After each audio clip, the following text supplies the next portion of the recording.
Hello, everyone. Welcome to the TC Lifestyle Fit Podcast. I'm your host, Tim TC Collins. I have a very special guest with us in the house today, Dr. Hamza. How are you doing, brother? I'm great, Tim. How are you? All right. Excellent. Excellent. I love his energy. I met Dr. Hamza about a year ago through an event because you're the interim director at Destiny Cafe. I am, sir. Yes. Awesome event, and what impressed me the most about you right away is your ability to make people feel comfortable.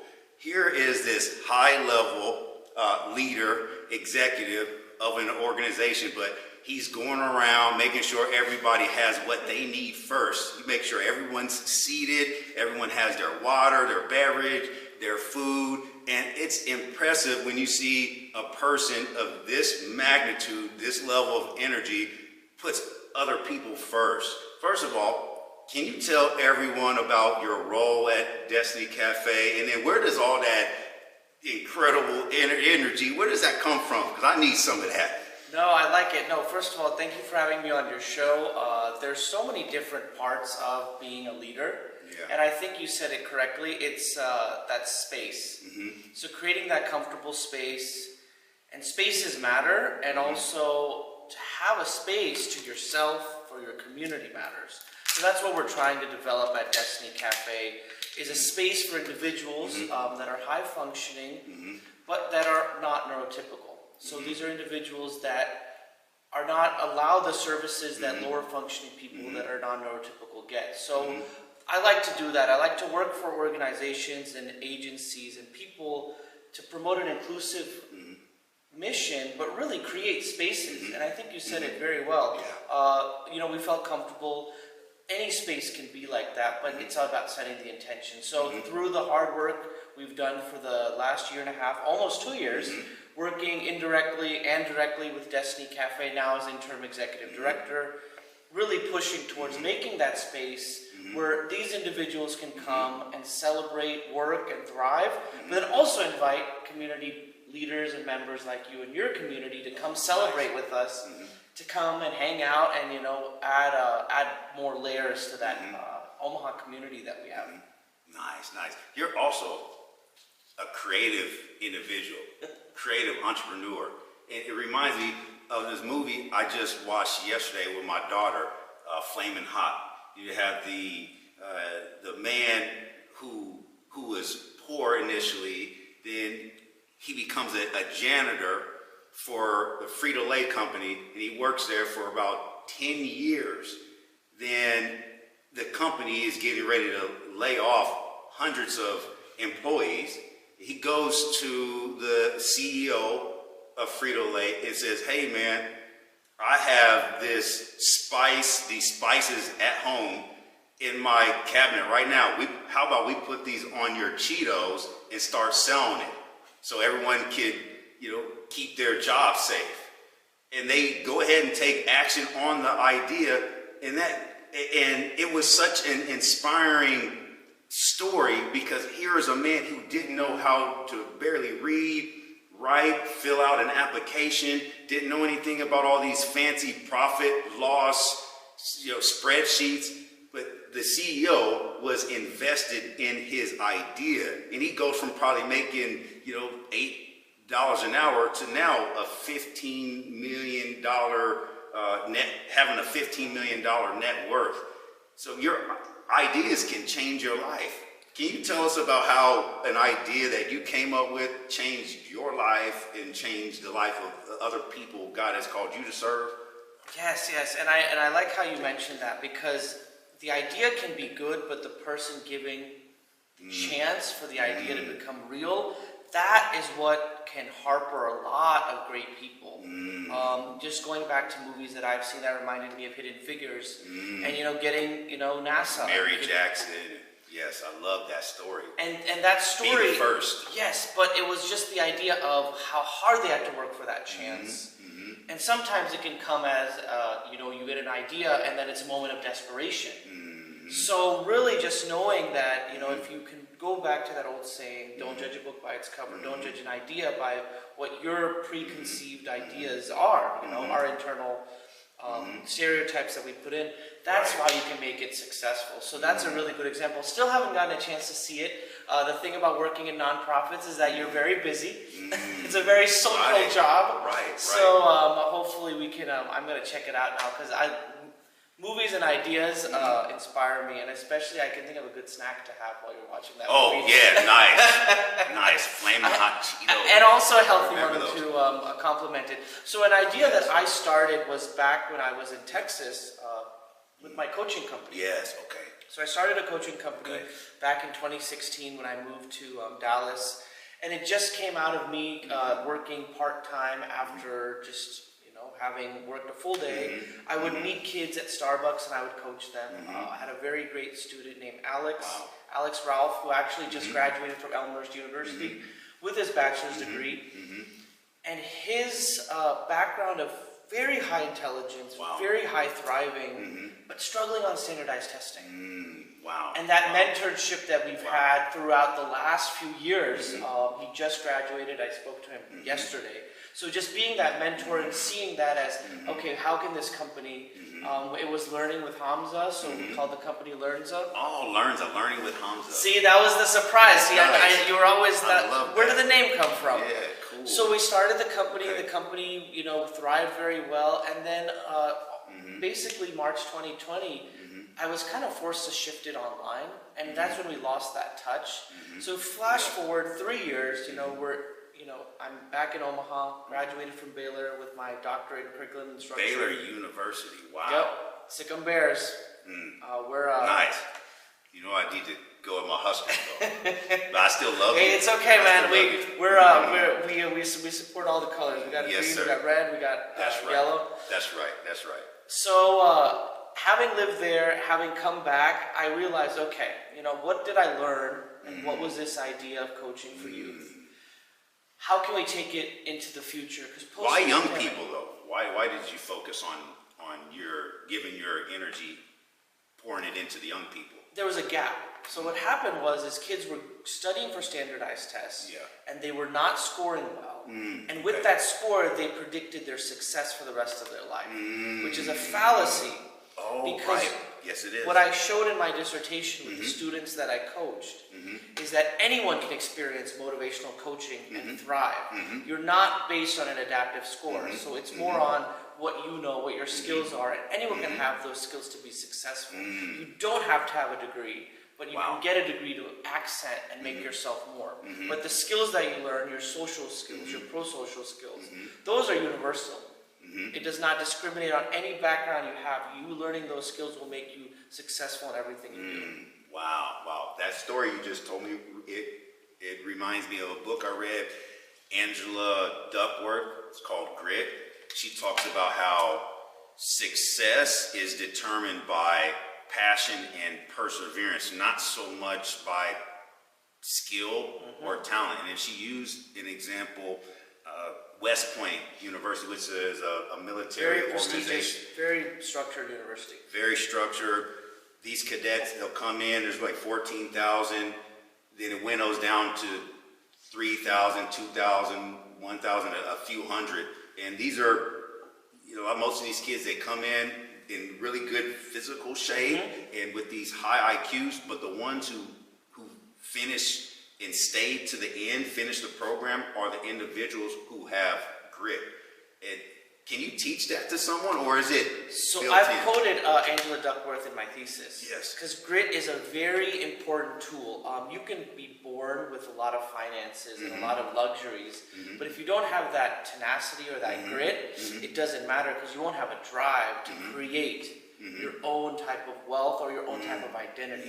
So grit can be taught. It's hard, but you teach grit through perspective, in my experience. Perspective. What does that perspective look like? So the perspective would be going into spaces where you are uncomfortable, going into scenarios where you need to learn. So for example, as people talk about revitalizing North Omaha and South Omaha, specifically in our communities, you have to physically go into those communities and ask the people, see what it's like. You know, it goes back to that old proverb, you know, walk a day in my shoes.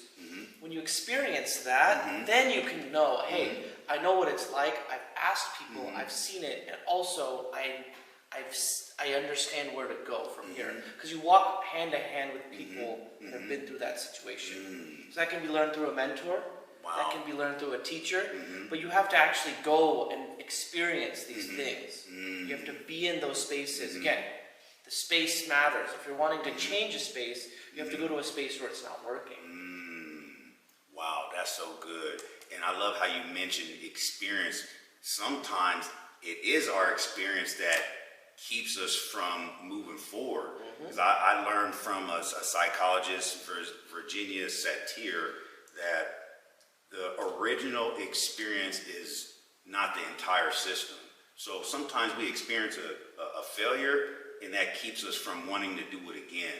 And we self-sabotage ourselves because we remember how painful or uncomfortable it was to do something outside of our comfort zone, and we don't want that embarrassment again, or we don't want to feel that sense of failure again in our lives. How do we overcome those limiting beliefs and shift our minds into a perspective that allows us to look at those circumstances differently? As you know, I didn't catch the victory this time. However, I can pick myself back up, do it again, and allow myself to grow from the situation. How does a person go about that? I feel like with that question, there's always that cookie cutter answer of just keep on trying and be successful and you'll do it and practice makes perfect. So I like to think of it differently. I'm like, okay, I'm failing and I want to thrive. If I want to succeed, what's something I can do? So that mind shift comes from an actual body shift. And that's a chemical shift of actually like, what are you eating? What are you doing? What are those type of changes that you can make?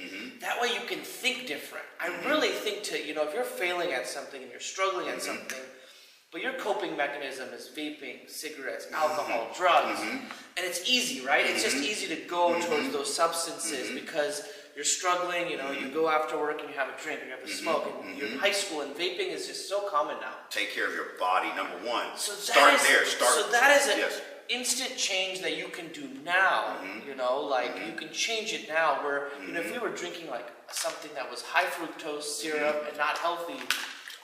Water. It's different, right? So just drinking more water. Yes. 70% of your body. Wow. You're drinking more water. You're getting your vitamins. A lot of the foods we eat don't have the vitamin nutrients. That's why if we go, we have all these different vitamins. Taking your vitamins, drinking water, exercising. I'm glad you're talking about this right now. Because that helps you, and you have to do it for at least a certain amount of time. Give yourself a week, 2 weeks, even a month. Then go back to where you were. And if there's the same pattern that you're seeing if you're struggling, don't stop this health routine. Continue that. Then you can go out and seek sources, because in that process of changing your habits, changing your diet, making that chemical reaction, because your second brain's your stomach.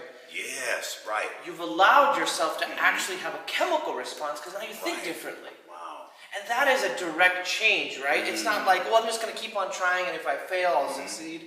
In the process, you allow your body to kind of deteriorate because you're having your Red Bull, you're having your coffee, you're having but you're still going, right? The mechanism is working. Wow. But to actually evoke change so you're not failing, you have to change your habits, your body, because there's a direct correlation with what you're eating, what you're doing, where your lifestyle, who you're spending time with. Right. Being Even in the your gym relationships. more. Right. Being in the gym more, the people that you're in the gym with, or the people that you're in your exercise space with, those are the people that you want to be with, because they also have that same mindset. They're spending time, spending hours or spending days training their body and mind. They're also promoting their health. They're drinking that water. Those are the people that are going to help you thrive, whether it's your business, your school, your study habits, because they're going to see you and they're going to build that social relationship. Wow, interesting you said that, because America is 5% of the world's population, but we consume about 50% or maybe even more of the world's mood-altering drugs that you just mentioned. And a lot of that has to do with the beliefs we have towards life, towards ourselves, our identity.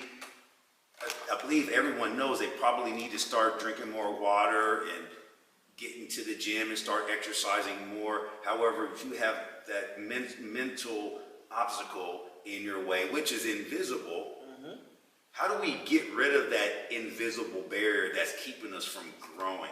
Gosh, I would say, so then my second thing is, and this is something that, I went to Baylor University, and I'm proudly Muslim. I practice my faith.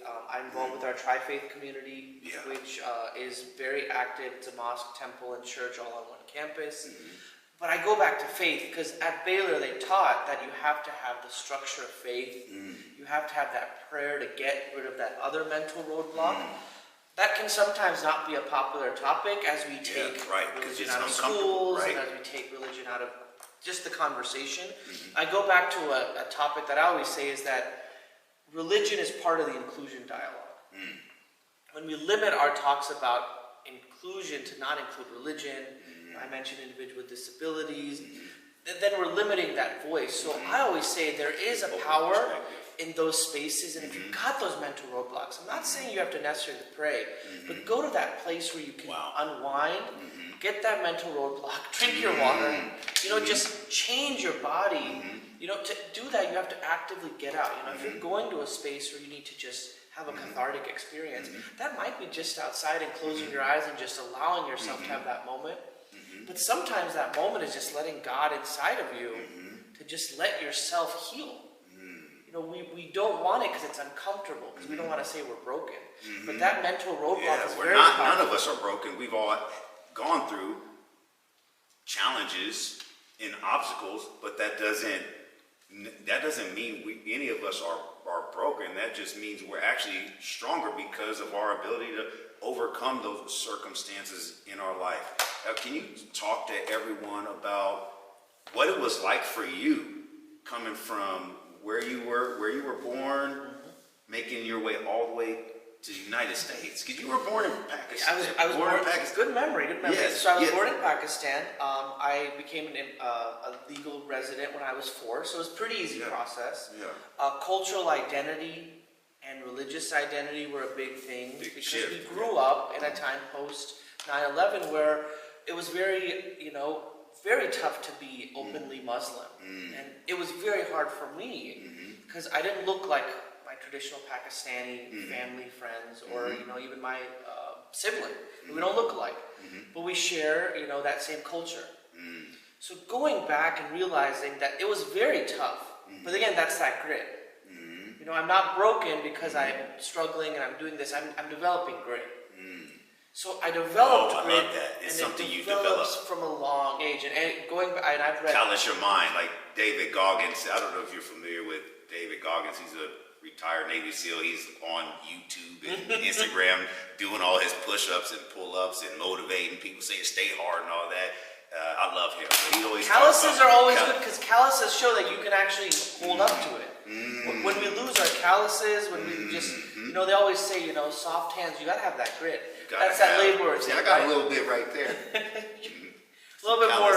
I need to get more in the gym. I'm more in that cardio, but you're doing great. Going back into that development, it started young. Coming from a labor working class. My parents, very hardworking, still working 7 days a week. How old are your parents, may I ask? Oh gosh, they're in their 60s. They're still pretty young though. I mean, 60s. 60s is young, but that idea of you retire and you work. My parents worked from now till then. They're still working, so we developed it. Growing up, being the first person to get a PhD in both my mom and dad's side of the family. Wow, PhD. And being that 1% of the 1% to get it, because it is very difficult to go into traditional schooling when you don't have that background. I was very fortunate. The Pakistani community that I grew up in here in Omaha and in Texas, very well connected. A lot of them are very highly educated, very strong physicians, and through issues and adversities, losing loved ones, having family, friends get sick, our community has been really connected. So I credit a lot of them in helping me develop it because they were very highly educated and I was very highly motivated. Wow. So I was in that space where I could grow. And taking that energy when I went to Texas and learning, I was at a university that was very highly motivating, very faith-based, very structured. There is a cost to going to those universities, but it's worth it because you're allowing yourself to be in that room with people that can change. Wow. That helps develop further. Wow, that's The amazing. roadmap for success. That's So that immigrant story to, getting the degree and to going for it, people will approach and be like, wow, you're successful in this, and it's like, there's a roadmap to it. It wasn't successful because it just kind of fell in my lap and I did it. It takes a long time to develop that roadmap to work, and then go back to see, okay, how can we develop it for our communities? So north, south, east, and west Omaha, just unifying it, because it's not far, right? I can get to anywhere in Omaha in 10, 15 minutes, but there's barriers that we draw. Oh, you don't go there, that's not your community. It's like, well, no. We just have to push ourselves further. That's where that grit develops, right? Can you go to spaces? Can you go to places? This is my first time in this community here in this building. And I love it because this area is very special. Omaha School of the Deaf, this whole space where it was created. These are places now that we can invite people because I've been here. But if I've never been here and I grew up in Omaha, I can't extend that conversation. Wow. Hard work produces leadership. And you are a man who is started from humble beginnings, and look at where you are today. You are one of the most inspiring people. You're a lodestar, I would consider. Because I love it. You're at this high level in your life, and you use all of your energy and you pour back into people, and it's a rarity to see someone of your magnitude with that level of energy and that type of mindset. Were we always like that? I feel like... Or was there a period of time where you had to develop into that way of thinking? So I've always had a very high energy for a I like pro-social behavior, and I'm a Capricorn, so I'm always out in the community. I'm always active. Career-wise and school-wise, I struggled with that is because I couldn't do one thing for too long because I wanted to help develop everything. It was holistic learning. It was a holistic being. I wanted to do good skincare. I wanted to have good, hygiene. I wanted to have a good body. And that was very struggles. It was a struggle. And when you grow up, in a community that's like, well, you're not supposed to do this. You're not supposed to do this. Wow. So that no was always an opportunity to be like, well, I don't want it to take this no as like, I'm not supposed to do this. I want to learn the reason why. And if the reason is just because, we don't normally do it, you're not supposed to because it hasn't been done before. Right. That is an opportunity to change. Yes. Well, that's an opportunity to go out and just really change that narrative. Well, why don't we do it? How can we do it? And then creating those, finding those gaps in, whether it's coaching young kids or helping in the nonprofit community. The easiest thing for me is working with individuals that they don't have a voice. And then pouring that in, you said it right, just pouring that energy so that they can be charged and represent themselves. Because I can't speak on behalf of a lot of people, but I can help people speak on behalf of themselves because maybe it's just that skill. And then now you can go and you can say, well, this is my experience growing up as, an individual in this background. And I want to advocate for my community, and I learned those skills from someone else. Whether it's a scrappy little nonprofit that wants to learn how to collaborate. I've worked with big nonprofits, small nonprofits. The success is sometimes you just don't know how to speak and talk about what your missions are and objectives. Communication. How important is that? I have a couple more questions before we conclude our podcast.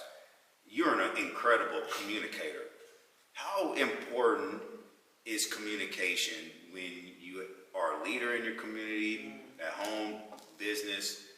What are some skills that we can share with our viewers today that will help them in those areas of life? I would say first, do not be afraid of developing relationships. I think when we work with students, scared of working with it's like, well, you can't have a relationship with the student. Well, you can. It's a professional relationship. Exactly, yeah. And you have to teach students and young adults, first and foremost, that professional relationship. Whether it's the proper way to greet someone. So that way a child, when they're 5, male or female, know that when I approach an adult, whether it's a stranger I know, a handshake or a gesture, I know the proper way to greet. That way, whenever I meet, if I know that whatever situation I'm in, I know the proper way to greet and, that custom based on region, area. Wow. So I would say develop professional relationships early on. Relationships, yes. Don't be afraid of that idea of a relationship. Focus on just having time alone too, because sometimes the best way to communicate is trying to communicate with yourself. Yeah, I agree. When you're trying to communicate with someone but you don't know where you are internally, before I came here, I had my morning routine. I set my intention and I did my whole morning ritual, and I came here, but I knew that I was coming here for the intention to do this podcast, Yes. speak to a bigger sense. Right. So that's a big deal, right? You have to be in that mindset. So you have to talk inward before you talk outward.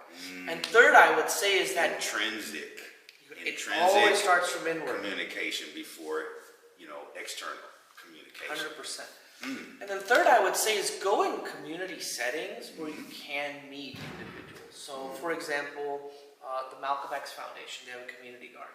It's a great space to meet if you're not familiar with gardening, if you're not familiar with that space. The Tri-Faith Commons has a wonderful garden.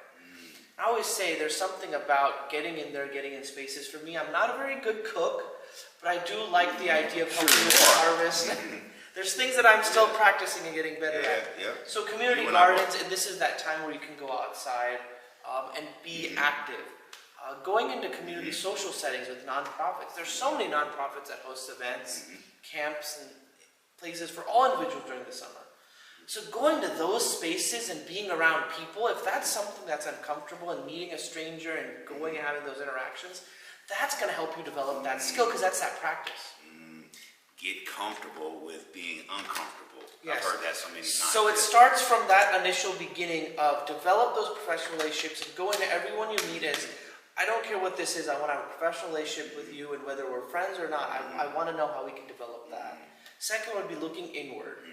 And then third would be just going out to the community and reflecting what you've learned. Wow, reflecting. When you say reflecting, does that mean just sharing it with other people? Your personal experience is your personal experience of what you've had of your life.